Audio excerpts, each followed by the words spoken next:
I'm live or not. Can you go to Greenville Art Center? I go to their Facebook. Well, yeah, I'm on there. Greenville Center for Creative Arts. Facebook page. Greenville Arts. Facebook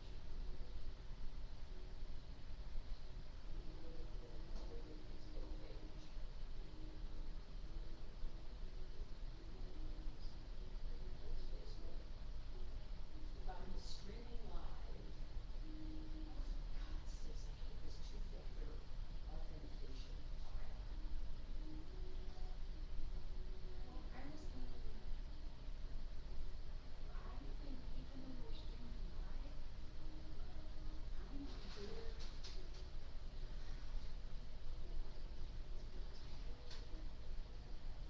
I don't see you. So how do we find where I am?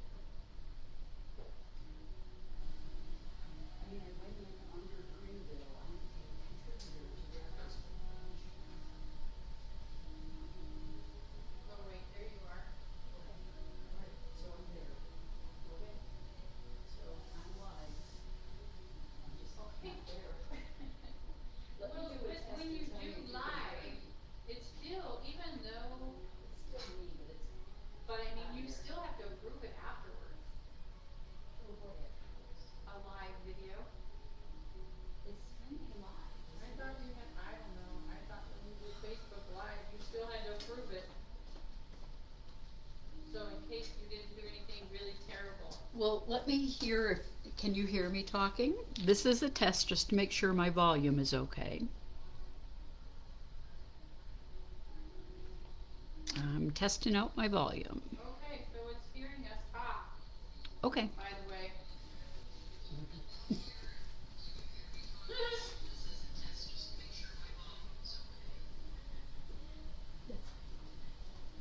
So there's a delay. Yeah, there's a delay. But you're live, Yeah.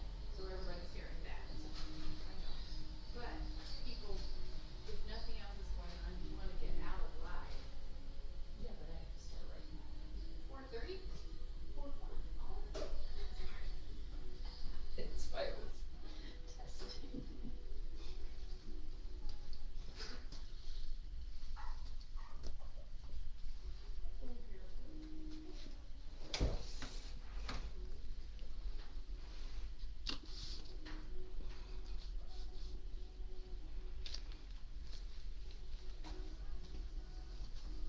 I don't hear your music.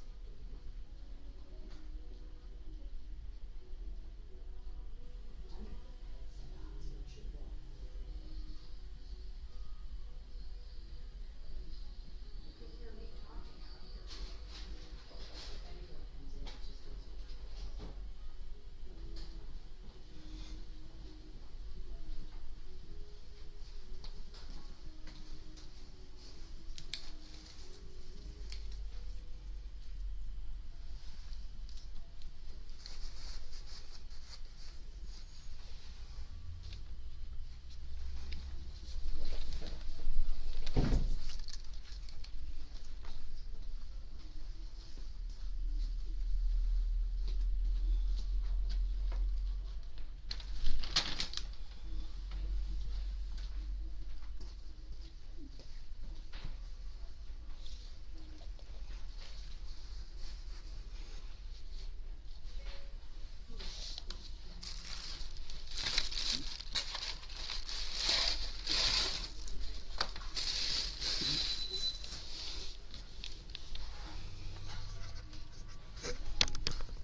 Hi there, everyone. This is Diane Dean, and I'm about to begin my textured acrylic demonstration for the Greenville Center for the Creative Arts. I am in my studio, which is in an active gallery, so we may hear the doorbell ring and some people in and out, but we'll just work on through it.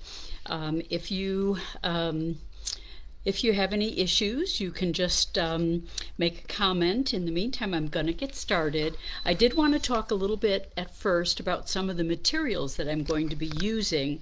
I teach several classes for the Greenville Center for the Arts, and the one that I'm going to focus on today is the textured acrylic painting. There are some pieces on the wall behind me in my studio, and I've got my little camera. I'll just hold it up here a bit closer so you can see. There's a very small dogwood painting, and there's a painting of some white flowers. I've got a variety of pieces in my studio that range from very small to very large. So I've just sort of scanned around the room here. One of the styles that I'm going to demonstrate is this piece that was sitting here when I first went live. This is a 12-inch by 12-inch red poppy painting, and I'm going to zoom in, and you can see that there's a lot of texture in this piece, and I'm going to show you how I build the texture under the surface, as well as how I create more texture as I go through the process. Some of the tools that I'm going to be using and the supplies are sitting over here next to my work table. For my palettes, I'm using some styrofoam divided plates and bowls and flat plates. I'm going to use a combination of flat brushes and round brushes and palette knives in a variety of sizes. The material that I use for building my textured surface is a very heavy gesso. I prefer the Utrecht professional grade gesso. It's just as thick as mud, and it will hold up to all of the shape and impressions of my tools. I'm going to use actually an print brayer. Sometimes I use a paint roller. Actually, you can see my paint roller over there on my tool chest. I have a rolling tool chest in my studio that holds all of my materials. You can also see on my tool chest I've got some big jars of heavy-bodied Utrecht paint. That's the paint that I've got here on this palette, and you can see how it holds the shape. It's a very heavy-bodied paint, and that's what I'll be using for my flowers. For my backgrounds in my paintings, I use the golden fluids. I've got 4 colors sitting up here. I keep my color palette fairly simple. I have some flow acrylic in black from Michaels that I use for my background. It's very inexpensive and it spreads easily. Then I've got my spray bottle for water and my water container. So that's pretty much my tools. I'm going to set the camera up here and I will start working. Let me get the camera situated, and I'm going to start with showing you a few of the canvas pieces. It's going to take the camera, there we go, it's focused already. It always takes it just a minute or so to get focused. Let's get the position right here and clamp it on down. There we go. Okay, so this is the piece that that's completed, and I also varnish my work, and you can see it has a bit of a shine. I'll set this one off to the side, and this is actually a canvas that's been gessoed. You can see the impressions that are in the gesso. This is my underlying texture that I create on the surface. So that's what I'll be starting with, and I'll show you the tools that I use in that process. I showed them briefly, but let me bring them back down here on the table. So my result is going to be this kind of a pattern. I'm going to start with a completely blank canvas, and I'm using 12 by 12 because they'll fit well for the demo. What I will be using is my paint roller and some window screen, and I've got a faux finishing rake. It's kind of like a comb. All of my tools are pretty messy because they get used a lot. This has teeth that are varying widths, and then I'll be using a palette knife to basically spread the gesso. So I'll get started. I'm going to get a pretty liberal amount of gesso out of my Utrecht gesso tub, and I will just spread it on the canvas. It takes a little bit of practice to learn how much gesso to place on the canvas so that you can still create a texture, but to not make it so thick that you can't work with it. It's kind of like frosting a cake. I'm going to smooth it all around. Now I work on very large canvases, sometimes even 6 feet by 6 feet. And when I'm working on a surface that big, I really have to be aware of the drying times, because once the gesso's been on the canvas for maybe about 20 minutes, it starts to get pretty tacky and I can't touch it anymore, or I'm going to get some kind of raw, rough designs in it because it's really starting to form up. At this point, it's all really pretty flexible. So I'm really going to just play with the surface. I'm going to drag the palette knife around here and there, and I think you can kind of see the edges. So this is giving me some irregular shapes and patterns. I usually plan for what my composition will be. If I'm working on a very large piece, I may have a very subtle kind of dragged area in the top that's going to more represent clouds, and then I may do more detailed texture the further down the canvas I move. In this case, I want the texture to be kind of all over. One of the things I do with my palette knife, and you'll notice that I like this sort of pie-shaped palette knife to work this surface. I like to really just kind of float some designs around, so I'm just sort of wobbling the palette knife and I'm getting something that looks a little bit like a fan shape, so you can see that design there. So I'm just going to keep playing with it and we'll see what happens. The next thing I will do is I'll run my print brayer. I think I'll run that across the bottom. Let's make sure you can see that. And it pulls up some little edges that are pretty easy to see. In fact, they're a little too dramatic. Once I've got my brayer kind of all messed up, I need to clean it off somewhere, because if it hardens with these high edges on it, I won't be able to use it for anything else. So I'm just going to clean this off a little bit on a plate so that those edges become a little less pronounced. And now my brayer is kind of clean. I'm going to slap these two plates together and set this off to the side. It makes it a lot easier to have a plan for where you're going to have all of your materials, because this is a pretty messy process. Now those ridges are really pretty distinct down there, so what I'd like to do is just take my palette knife, just smooth over it ever so lightly. So I'm just kind of knocking down that design, and I'll hold this up to the camera so you can see that it's gotten a little bit flatter than it was to start with. So now I've got some kind of an organic ripple at the bottom. I've got this little fan over here. I will use my faux finishing rake, and I'm going to just anchor it and spin a little circle over here.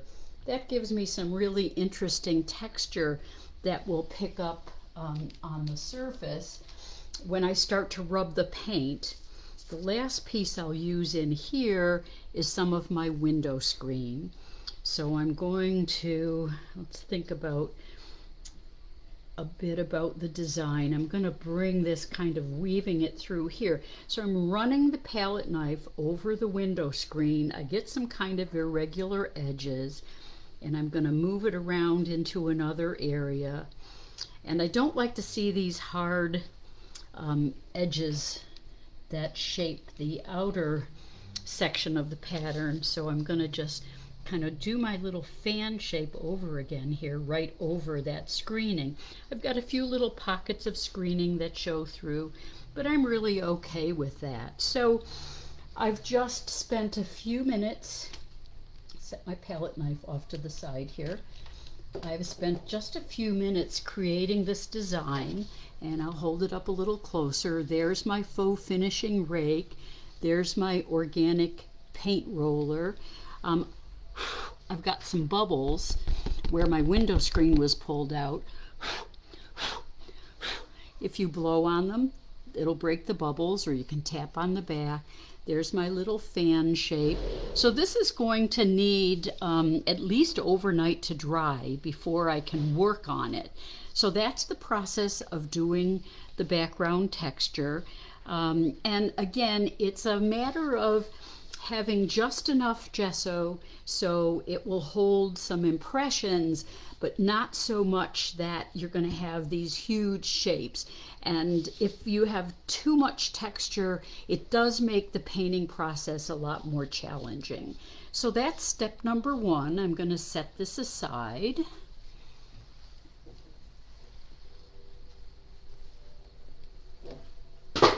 Okay, so the next step for my poppies, and I'm also going to do, I'll show you a little demonstration of a dogwood painting as well. And here's a small dogwood. Here you can see that faux finishing rake. Here you can see some window screen. This is a pretty small piece. I think it's only 8 inches, so there wasn't a lot of room to do a lot of texture. So the elements really are in one corner and the other. So I'm going to show you both some of the elements that go into both a poppy painting and a dogwood painting. So the first step for both of those would be to paint this black, which isn't terribly exciting to watch. So I'm just going to set this guy aside. And of course, I have a black piece here. Now the next step for both of the poppies and the dogwoods is to get some more color on top of this black surface. And the goal that I'm going for, I've got a few of them that already have the color on them here. Here's a small piece. I like these rich quinacridone colors that almost make it look like some kind of a resurfaced wood. I haven't put any quinacridone on this one yet, so you see basically some lighter colors. I'll go ahead and add some to this one, but first let me just do a little bit of the surface embellishment here. Now the piece that I showed you, both of those pieces have some drips in them. I actually work on an easel, so my paintings are tipped upright and I can have the drips flow to the bottom. I'm going to do this one flat, and you'll just get a sense of, to have my brush, I'm using a flat brush, have my brush just ever so slightly damp and start picking up some colors. I'm using my fluid acrylics. I have some Indian yellow, some titanium white, some ultramarine blue, and some quinacridone. I use the quinacridone pretty much at the end. I start with some fairly light colors, and I'll be able to go over them with some darker colors. So I'm just going to start in a few different spots and start really, it's kind of a dry brushing process. What I want is for, I'm going to get some green going here. What I want is for these edges to start picking up some of the colors. And as I work in, especially some of the lighter colors, you'll be able to see some of this texture starts to become exposed. See how the circle is now showing up. So I'm going to work over the surface. If I'm working up on an easel, I'd get my brush a little wetter, and let's see if you'll be able to see this. And I'll just let it kind of flow and run down the page a bit, run down the canvas a bit.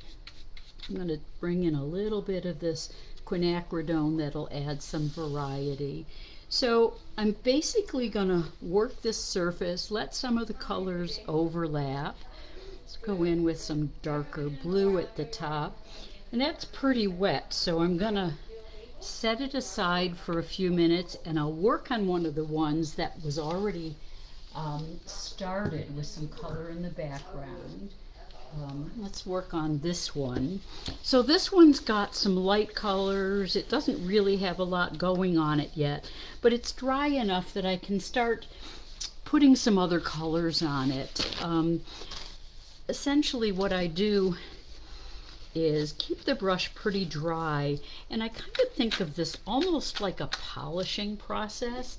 I'm going to rub this quinacridone on the canvas, and you'll notice how in the lighter areas, it just really shows up and gives it kind of a wood-like tone.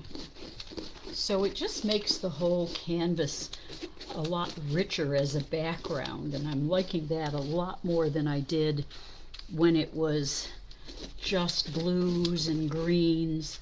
I'm going to lighten up the quinacridone a little bit with some titanium white, and that should pick up a little more of my texture. So it's really starting to show the texture up nicely. So I'll keep working with this kind of a background until I feel like I've got a good base. Looks a little darker on the screen than it does when I look at it with my eye, but you can really see where that texture has evolved now.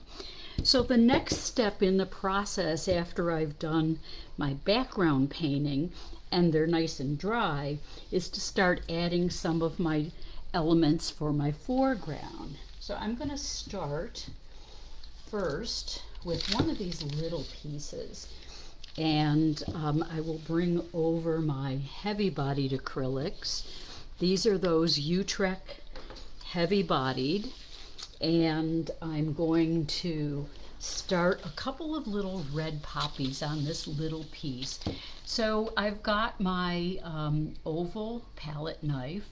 Again, they're all pretty much covered with paint, and I'm going to pick up some colors. So the background petals I want to be a little darker than the foreground petals. On these little pieces I really only have enough room to make a couple of small flowers.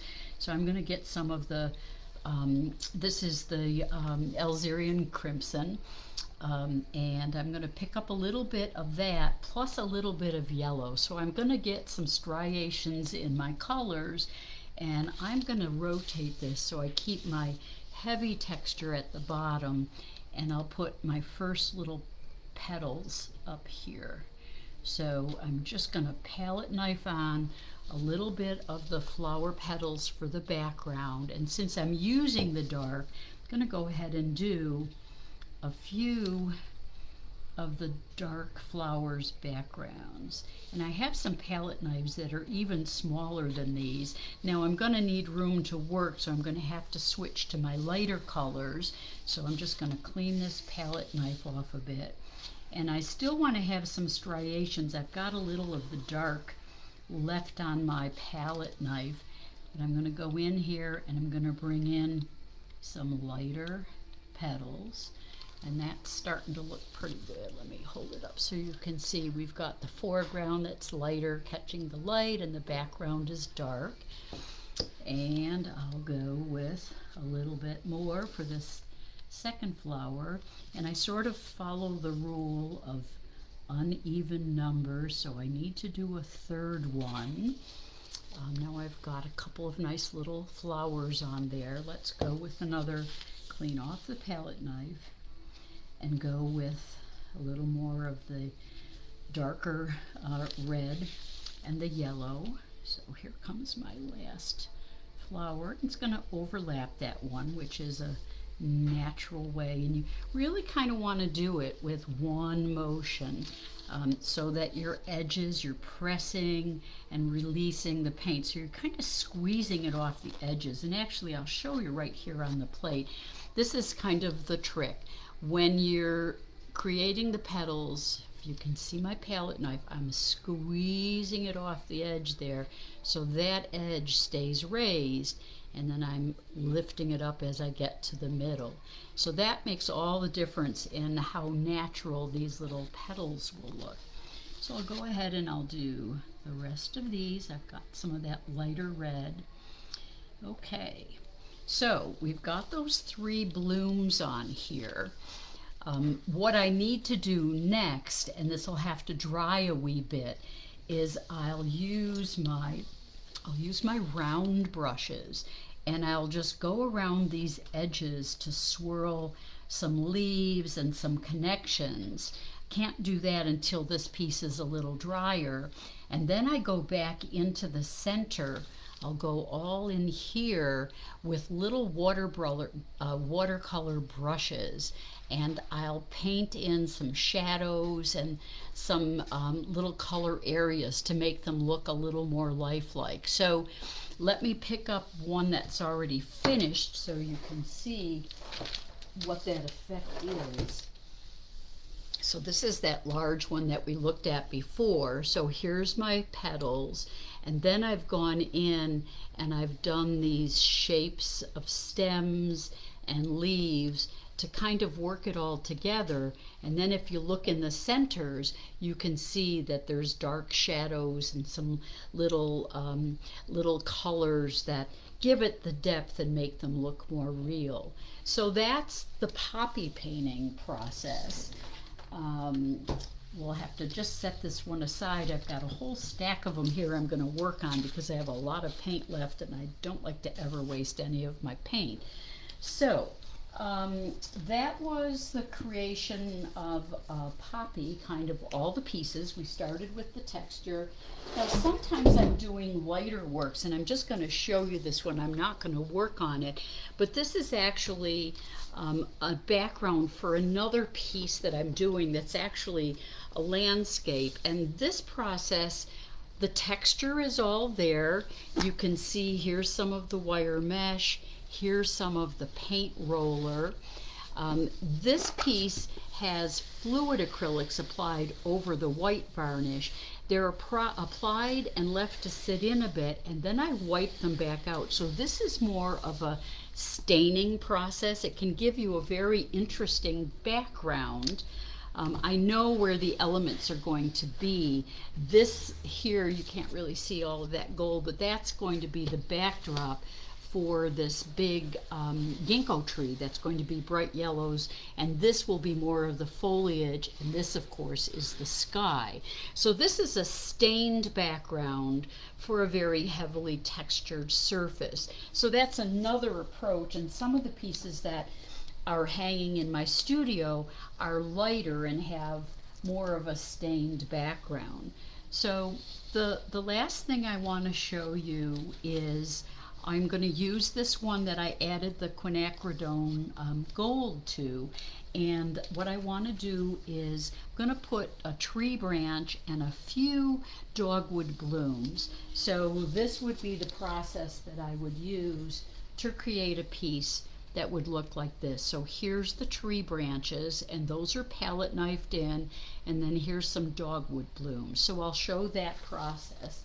I do a variety of flowers. I do sunflowers and daisies and cherry blossoms and apple blossoms. I actually have a piece over on my easel right now that's purple joe pie weeds that was a commission for one of my customers. So I'm going to get my palette ready. This time for my tree branches, I'm going to use another kind of pie slice shaped palette knife, but it's much smaller. And I'm going to use some heavy bodied white, and I will use some black. I'll have to squeeze that out over here. And then I'm going to mix in a few other colors. This is for the tree parts. And this process will have me picking up some varieties of colors. I'm going to scoop up what I had left over here. Again, I hate to waste. So there's my quin. I think I've got probably enough blue. There we go. So I've got some colors on here as well, and this is going to be for the tree branches. Okay. So I'm just going to pick up multiple colors. I start with the white, then I add a little bit of the black, then some blue, some gold. So I've got a variety of colors going on my palette knife. I'm going to have my tree centered nicely. I'll have my tree branches. I can't really do a whole tree in this small surface, but I'll have a tree branch that kind of comes in from the side.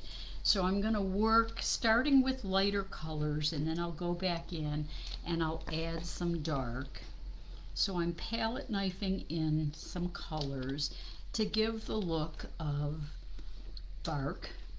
Now I've got a lot of texture in this piece, so the texture is going to really dictate the way the paint covers the canvas.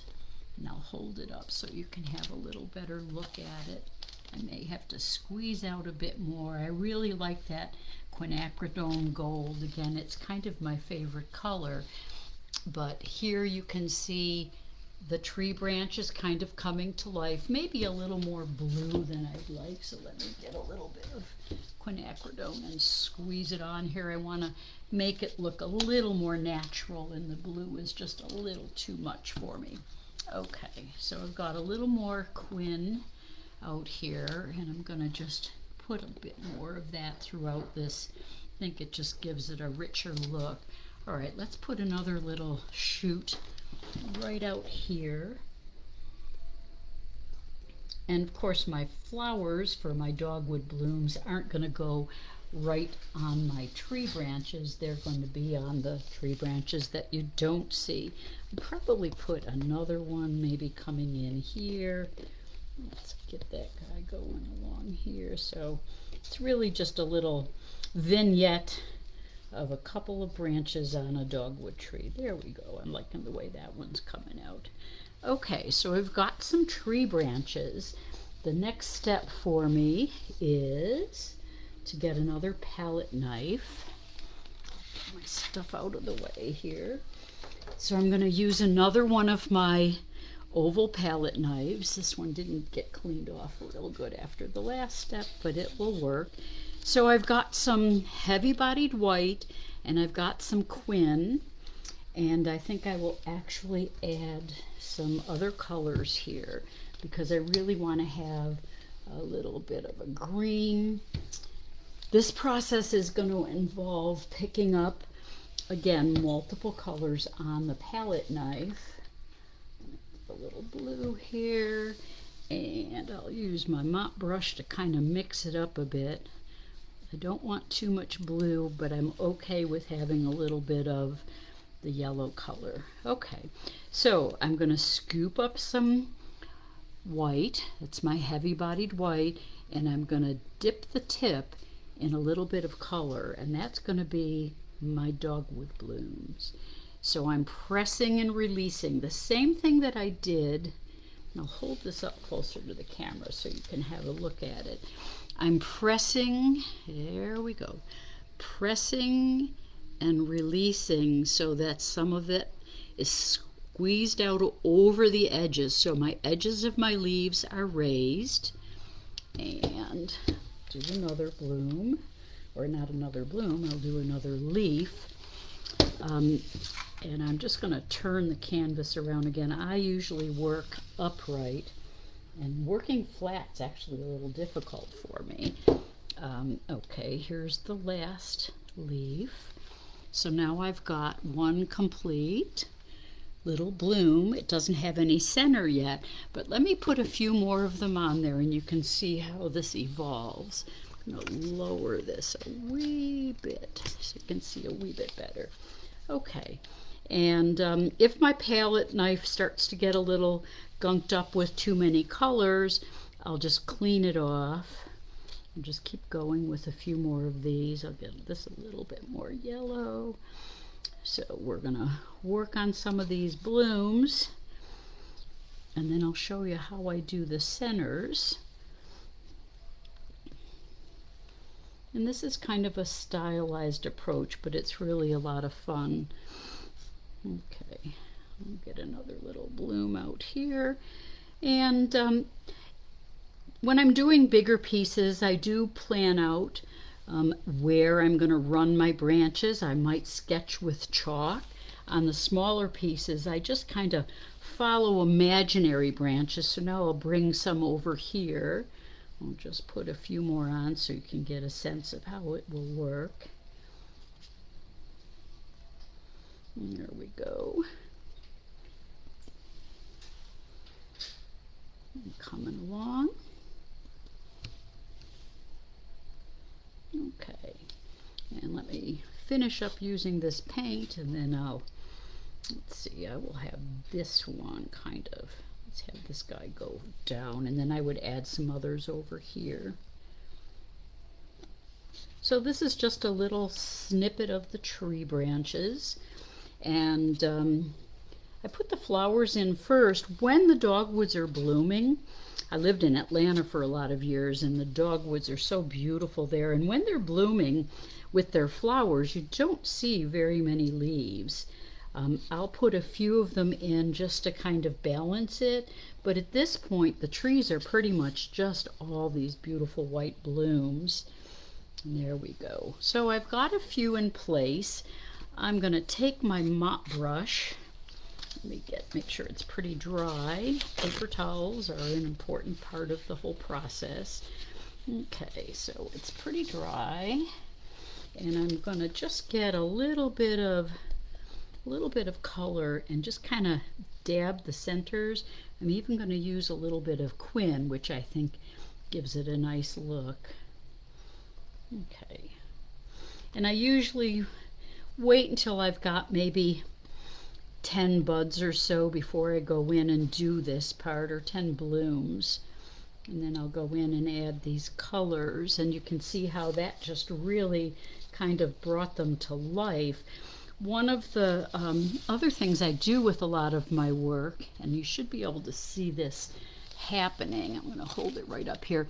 I'm going to give it a teeny little spritzel in the center, and you can see how these colors just run just ever so slightly so that you get a little more variety in the color. It just makes them look a little more natural. If you can see how that's working, let me get it real close to a couple of these blooms here. So you can see the way the centers have this little bit of bleeding color that just really runs right down through each of the petals.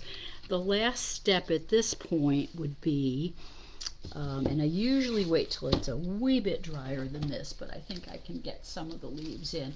I use my mixture that's left here, and I just swirl around to get some varieties of greens and blues, and I'll just go out here and put in a few little hints of maybe buds that haven't bloomed yet, and some leaves just to kind of finish out the piece and give it a little more natural feel. I'm not going to do much because I'll actually put some more dogwoods in this piece.